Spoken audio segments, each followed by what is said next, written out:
Thank you, Hiromi. Thank you to all of the people who run the Writers Guild at Bloomington. It's always good to be here. I'm going to start out with a poem I don't think I've read anywhere else, so here we go. The brutal sameness of American culture. If you've seen one mall, you've seen one mall, you've seen them all, you've seen them all. I am disappointed in the landscape across thousands of miles of highway, a fractal image spun out from 1950s marketing guys and repainted every decade, till every repeated pattern matched. The car window is just a screen with graphics populated by a lazy algorithm coded efficiently and cheaply, simple palette swaps over reused models. Brand new like new, the American homogeny, driven by recursion, ever westward, wagons ho, middle ground, mediocre manifest destiny, washed out technicolonization, faded pale faces clone stamped across the continental canvas. It's a melting pot of perpetual stew, all the chunky bits are turned to mush, the flavors are on mute, overpowered by static. The hamburgers are the same, the pizza is the same, even the Mexican and Chinese places are all the same. I can safely order either a chili poblano or General Tso's combo anywhere between the Pacific and the Atlantic. I've eaten at Texas Roadhouse in Texas. It was just like the one in Indiana. I'm nostalgic for radicals that rose out of hard times and oppression. I am shamefully thankful for their hard times and oppression. They went through hell so I don't have to, but they did write a lot of pretty songs, told some funny jokes. I'm not saying it was worth it, but I can't imagine a world without a history of violence, so I will be solemn when called for and remember the people that stood out and took a beating for it. Thankfully, there will always be boundaries to be pushed, limits to be tested, rules to be broken. Utopia exists in the space between freedom and the fall. I'm looking forward to the changes, anything to shake this brutal sameness.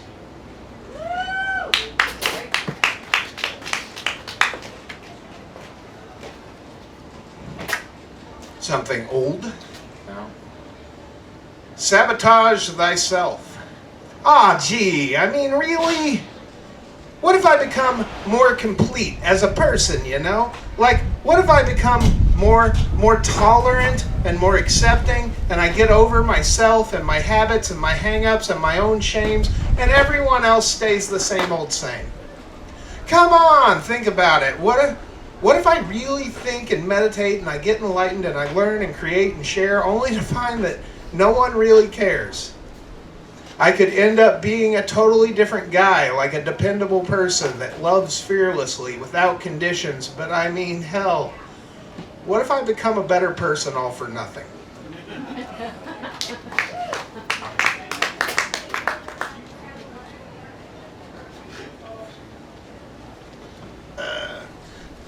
I got some of these fancy little paper books I take with me everywhere if you want one, you know, just hit me up. Exchange. I may not agree with you. I may not agree with what you have to say, but I will die, I will die, I will die, I will die, and eventually so will you.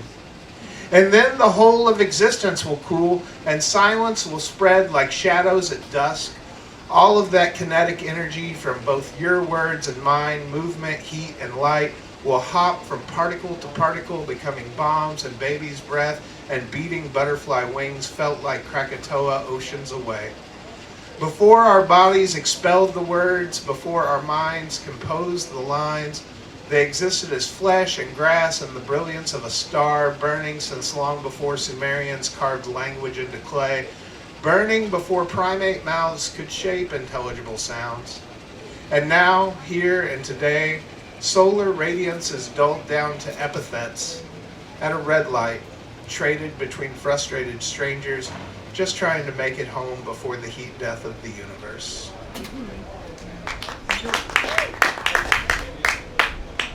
It just wouldn't work.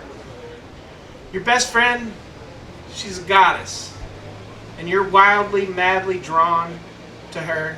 enamored really, but alas, she is Aphrodite, Greek archetype of lust and love sprung forth from the sea and a Titan's sex organs. And you know, you're a Presbyterian.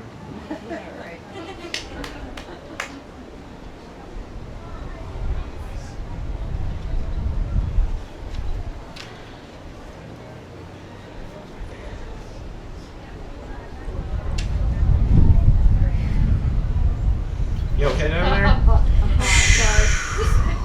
Just making all families. Show me. Everything is pointless and meaningless and awesome and interesting. I know the magician tricked me. It's so much more magical knowing how he tricked me. Sometimes I want to hear about the experience that inspired the poem more than I want to hear the poem. Maybe just tell me what happened. Tell me how you felt at that moment. Please don't tell me about the broken toy that is your trauma, the tree that is your growth, the boat that is your journey. Just tell me how your day went. Because I know I want to see how the sausage is made. I want to learn the logistics of making sure that thousands of grocery stores across America have full cases of fresh bloody meat every single day. Tell me how a living, breathing creature gets to be an unsold package of ground sausage thrown into the trash. I know the children are hungry, but how did they get there?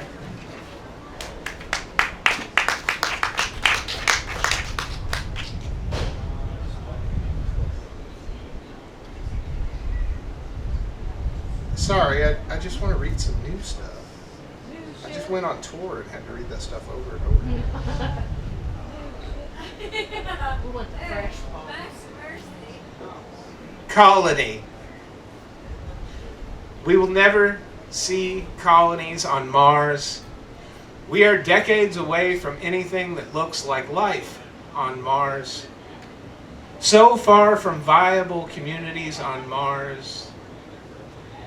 From family units on Mars. We'll never live long enough. We could send babies, but there's no one there to raise them. And they would run feral like kittens out on highways abandoned, too stubborn to die. A space program launching pods of ravenous little cat colonizers, crash landing, breaking free, and running on strange lunar surfaces. Across the galaxy, hungry child soldiers, sharp-toothed shock troopers, killing anything for food, stampeding through alien cities, rivers of teeth and claws, tearing apart the native. Then once it's clear of life, the children grow to men and women and put on ties and aprons and start society. They invent a mythology based on pictures and books that they weren't taught to read. They will invent religion and jobs and existential dread. They will invent art and commodify it.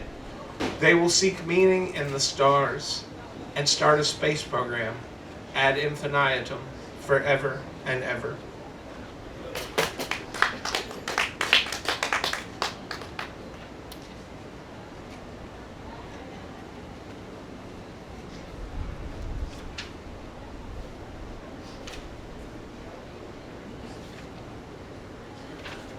I'm going to try this one again. I've tried this several times. I don't feel like it hits, but it's old and it's about a current event that happened, and we forgot about it pretty quickly. Like, we don't talk about it as much as it should. Uvalde cat dance for all the children. Just north of the border, parents are held back, forced to stand on baking pavement and hear the intermittent pops coming from inside the school.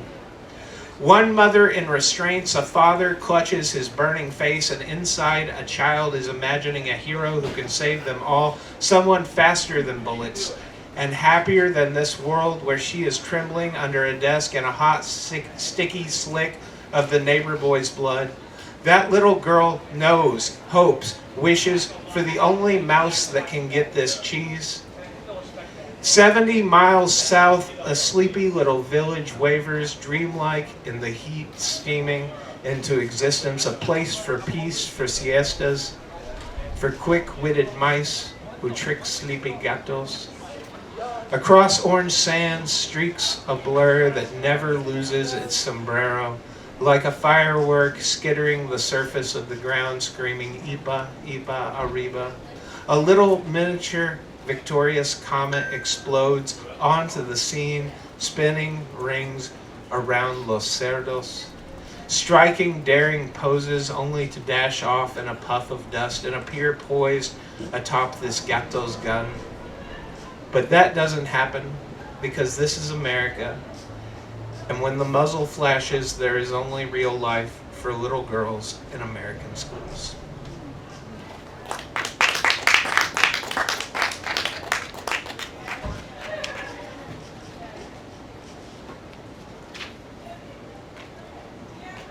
Trust issues.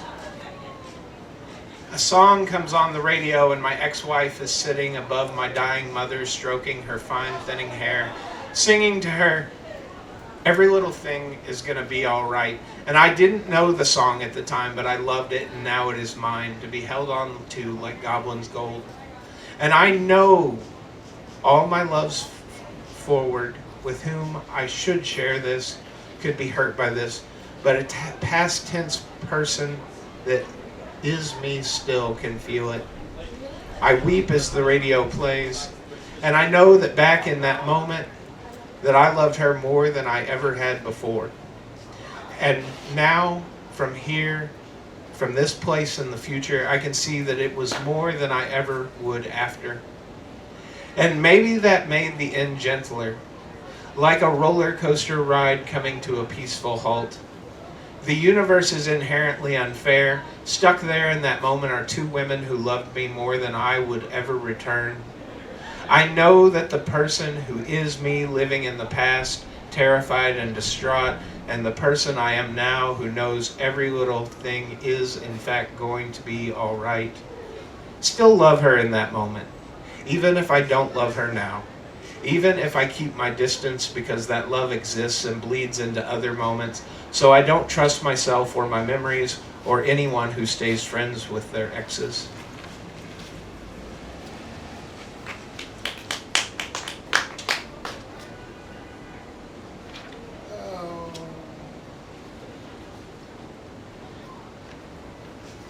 How to be immortal for a moment. First, step back. Watch as a car drives through the space you just occupied. The air is molasses and time is a photo album. Helplessly watch sparks hang like fireflies as that car flips. The little blue box she occupies turns around in front of you. Debris showers the shoulder where you stand. Pull back the flap. Reveal her safe and whole.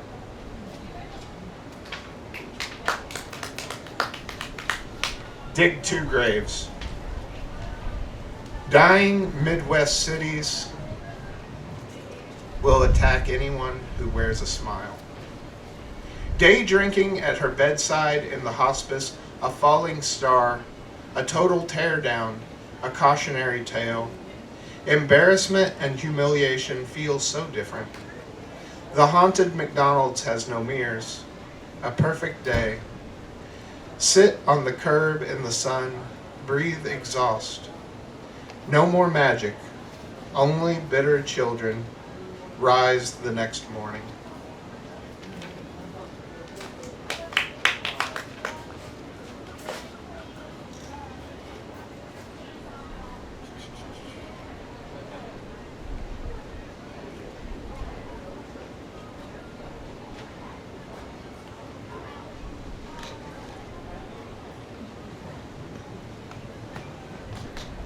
Let's see.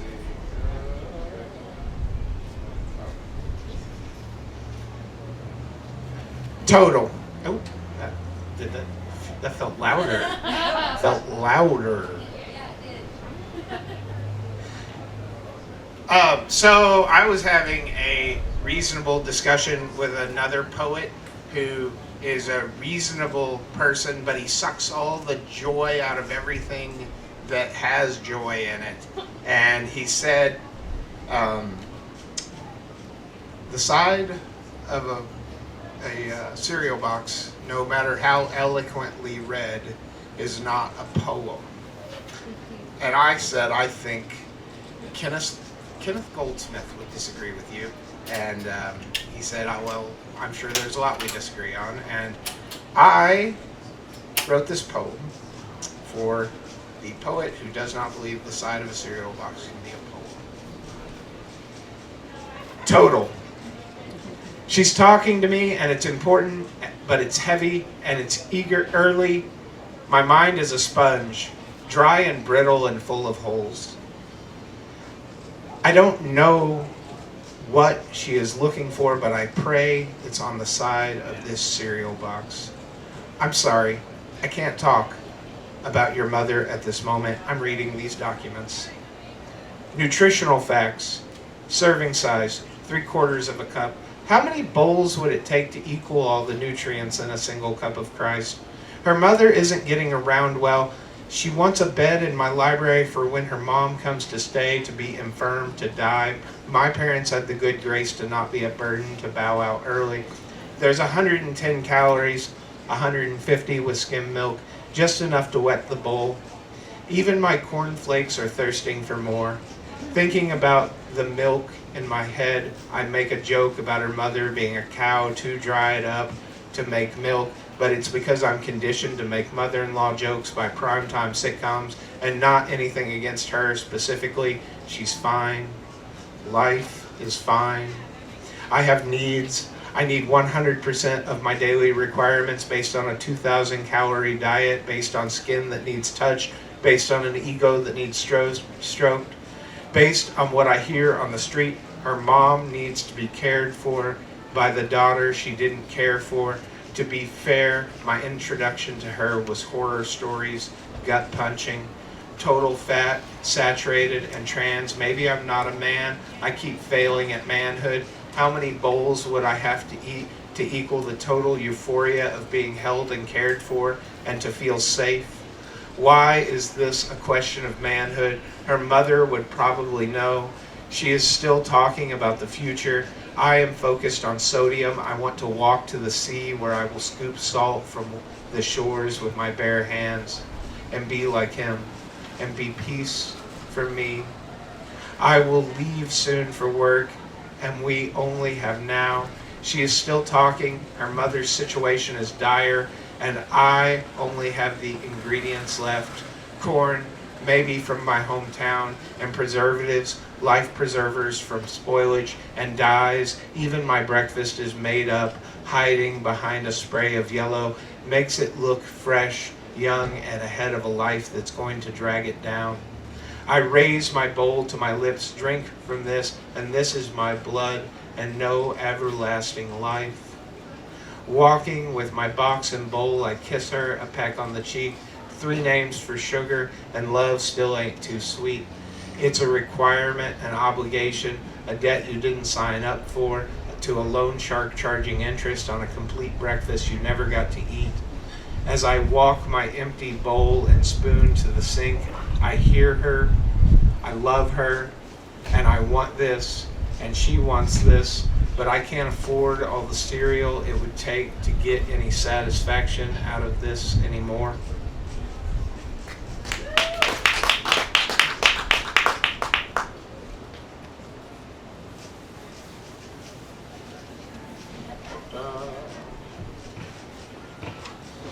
Oh, yeah. Letting go. One day heartbreak will feel as far from now as does the dawn of all creation.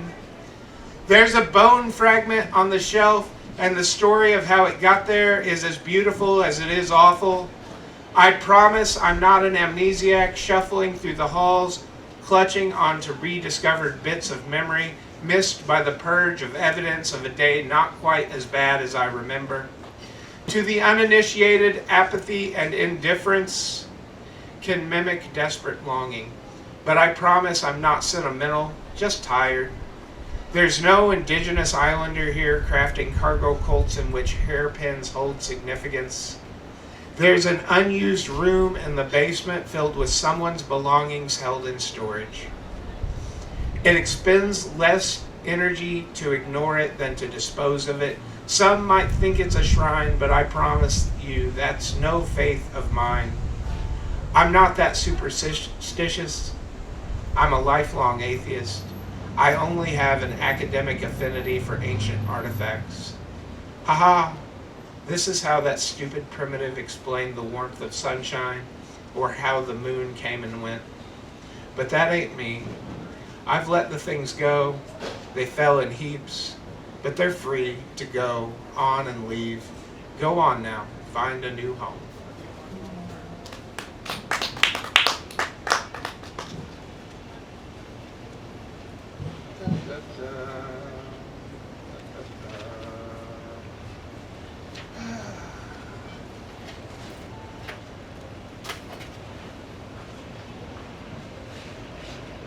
I think I'll read one more poem. Yeah, they do too if you're reading from that book. Tony did. I'll do two more poems.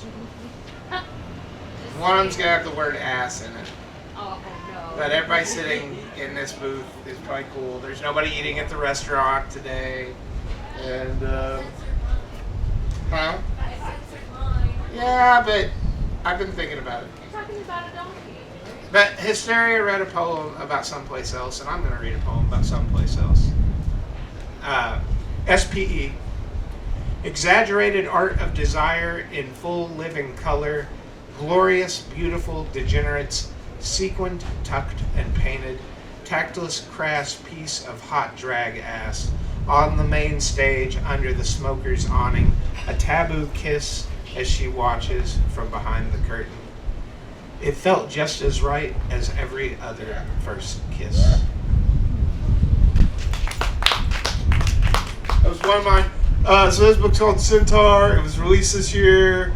Half the poems are by Tony Brewer, half of them are by me. And I just read one of mine. I'm going to read one of Tony's now. Oh, pick a winner. Really great. Pick a manly. Wait, did you read Sunshine as a Drug earlier? All right, I'm going to read Sunshine as a Drug. I like this one. Thank you. Sunshine is a drug. My trees spike dirty skin to let tiny breaths out, quick gasps of centuries, little black lung spots. Nothing metaphors like mammals unaware. Here the dark turn, the night not normal, but cover lovers' weather. Everything happens broad, equally small, quiet night. The night an alignment of souls resting atop souls, imperfect silhouette, all burning yet the heat feels cold.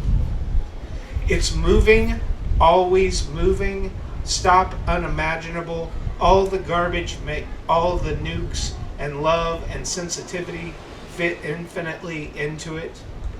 The insatiable furnace of you, destined to burn and built to someday, beyond all death, wink out like a goddamn nod-off quit. Thank you, everybody.